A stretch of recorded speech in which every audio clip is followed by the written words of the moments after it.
In this video, I'll be talking about Dan Pena's QLA methodology, whether it works, also Moran P and Carl Allen as well. Now, I think I'll talk a little bit about Jonathan J as well in this video, because full disclosure, I've taken all of their courses, right? I'm a student of M&A and I practice M&A. So I've taken all of their courses. I've read different books on buying and selling businesses, and I, just generally always researching and practicing, of course, the methodology. And I also advise clients one-on-one or in person, I should say, about how they can buy a business or even sell a business. So number one, let's start off with Dan Pena, because I have made a video previously saying crediting all credit goes to Dan Pena. If it wasn't for Dan Pena, then I wouldn't have been in M&A today. If it wasn't for Dan Pena, then I wouldn't know that I can buy a business. Like, I knew that I wanted to buy a business. I talk about how in 2012, 2013, I had money and I wanted to buy a business, but I had the misconception that I needed millions of pounds or dollars to go out and do that. But of course, I learned later on that you don't need that. So all credit goes to Dan Pena. Now, QLA methodology, it does work. It does work. Without a doubt, I used the QLA methodology to buy my first business. However, I do think that it is outdated. And the reason why it's outdated is mainly around that you need to build such a big team. Now, I'm not saying that you shouldn't have a board of advisors. What I am saying, however, is that you don't need that level of board of advisors when you're going out to buy your first business. Now, there is a caveat to that. The caveat is that if you're a young person, just 18, 19, I would say if you're under 25 years old, then you do need a bigger team. And the reason for that is that you just don't have the life experience that you need to go out and convince sellers who are selling their businesses when they're old that they should sell to you.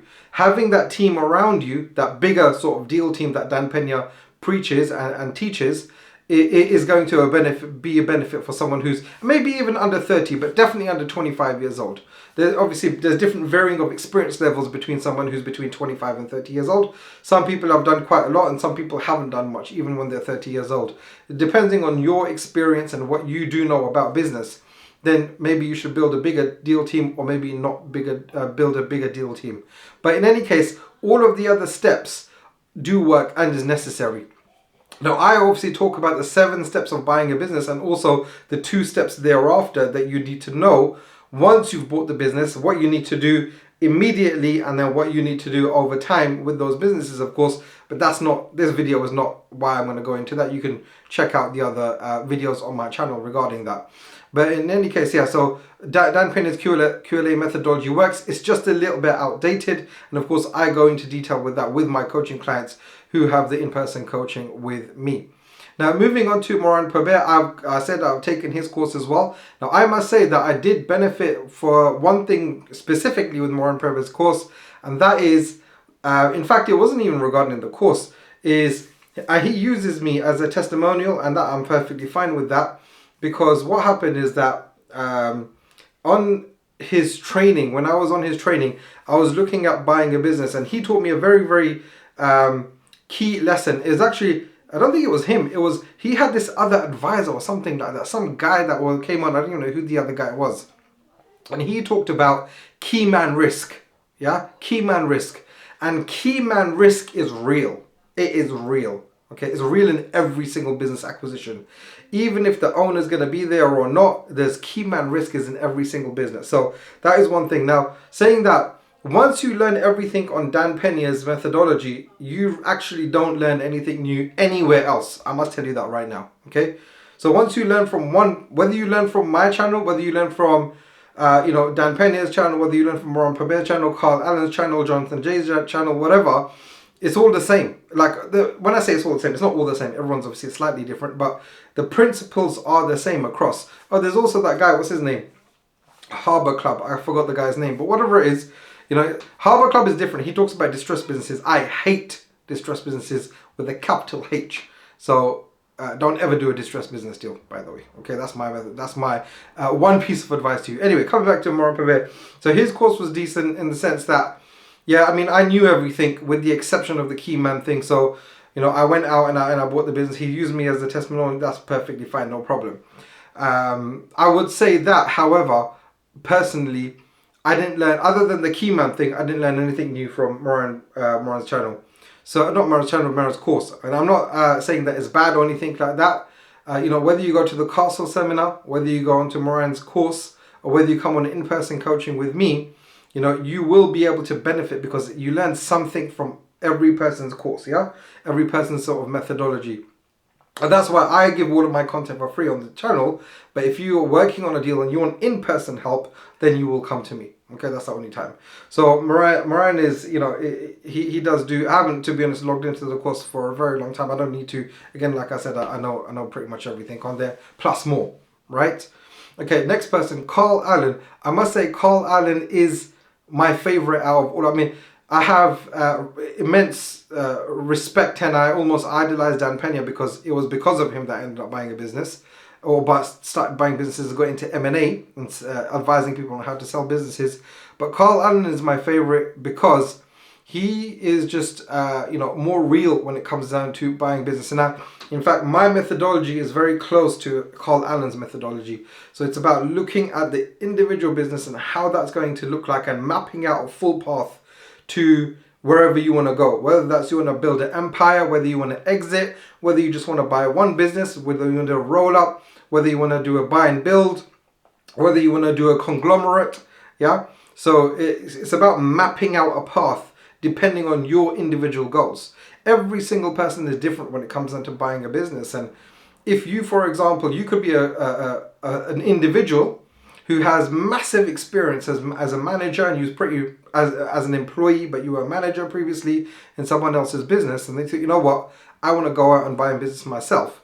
Then that is your goal is different to someone who wants to go and do a conglomerate. It's completely different, right? Two different pathways that you're going to take, two different deal specifications that you're going to have, right? So important. Deal specification is the most important thing that you need to do before you go out and even look for businesses, before you do the search. Yeah, I call it, that's the first step of the 7 steps in my methodology, is specification, right? Get your target acquisition profile done.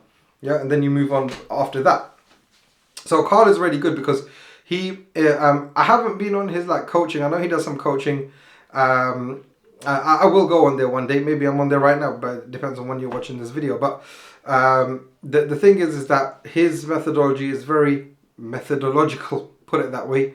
And I do like it. Did I learn anything new? I mean, I don't think I learned anything new from Carl Allen's course. I just like the guy. And yeah, that's it. I mean, I don't think I've got anything else to say about that. Yeah, he teaches a little bit more of a slower way on doing acquisitions.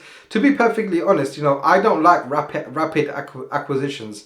And the reason is because that you need to make sure that you're doing a deal, unless you've got a large deal team. And I'm not talking about deal team as in what Dan Pena talks about in terms of your board of directors. I'm not talking about that. I'm talking about a specific deal team which is out there just to go out and buy businesses, and they do all the integration work and everything for you. If you've got that, then you can do rapid acquisitions. But if you don't have that, and generally speaking, you won't have that for at least 3 or 4 acquisitions.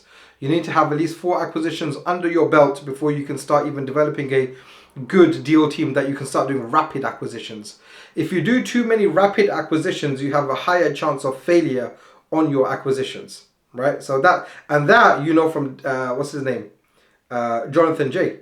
Yeah, because he done too many rapid acquisitions and he didn't do the right things after you buy a business, and then his whole group failed. As far as that, now I don't know. This is what I heard, right? So by the way, if you're Jonathan J and you're watching this, or you're a Jonathan J fan, don't hate on me. I'm just going by what I've heard, okay?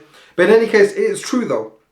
If you do too much rapid acquisitions and you don't have that deal and integration team thereafter, then you have a higher chance of failure. And that's why you need to do that. Now, Jonathan J, I went on his challenge or something. I don't know what it was. It was some 5 days, something or the other. And I put it that way, I wasn't impressed at all. I would say that. I wasn't impressed at all.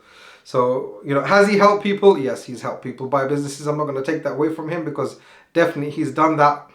But, if you're a business owner and you want to buy businesses properly, then, I think, coming to Carl Allen or going to me is probably going to be the better option.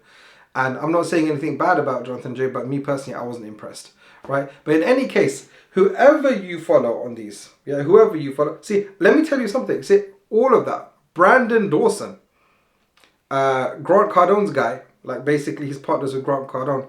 He is brilliant as well. Now, he doesn't actually talk about acquisitions specifically, and he talks about scaling, but he does integrate the two, and they are, by the way, integrally linked. They are intrinsically linked about scaling and buying businesses, yeah, and selling. See, one thing I like about Brandon Dawson, and Brandon Dawson is pretty new, so I'm gonna travel up to the US and I'm gonna go to his. He's got some sort of seminars regarding buying and selling businesses. I just need to find the right one, whatever it is. I know there's something there on his whatever those weekends that he does, whatever they're called, masterminds. That's what it's called. There's something there. See, Brandon Dawson, he talks about integration. He talks about scaling through buying businesses. That's interesting, and it's necessary. See, people who come onto my coaching. See, buying a business is just the first step. Right? So it's like you do your acquisition criteria, your specification, then you do your search, then you build your team, finance, and closing the deal and everything that comes in between. Then you got your integration and then you got your growth. Right? You need to have that. You need to have all of that. Once you've bought the business, then what are you going to do with it? You have to grow it. Yeah? If you're a business owner at the moment and you're going to acquire another business because maybe the opportunity has come about from a competitor in your local area and they've approached you or you've approached them, it's so important that you get that right, that transition period in the middle, and then what you do thereafter. See, you only get this knowledge once you've done multiple acquisitions and you've helped people do multiple acquisitions and you map out a pathway.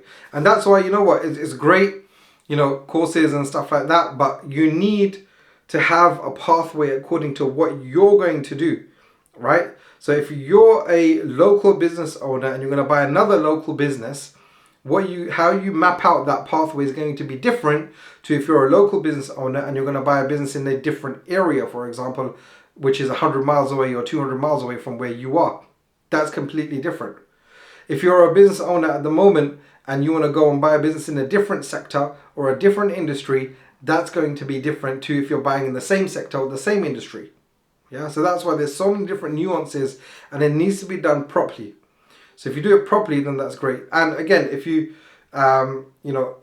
mapping out that plan is an in-person thing. You can't do it by buying a course. You can't do it just about talking about buying businesses and that's it. No, it's not as simple as that. Yeah, I mean, it's simple in the sense that the steps are laid out just to buy the business, but what are you going to do thereafter? Yeah, this is really, really important, especially if you're a business owner at the moment.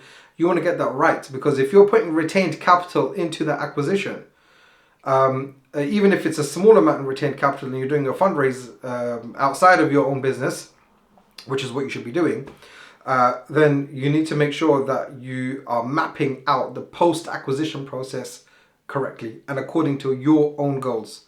So in any case, again, Dan Pena is the OG, as they say.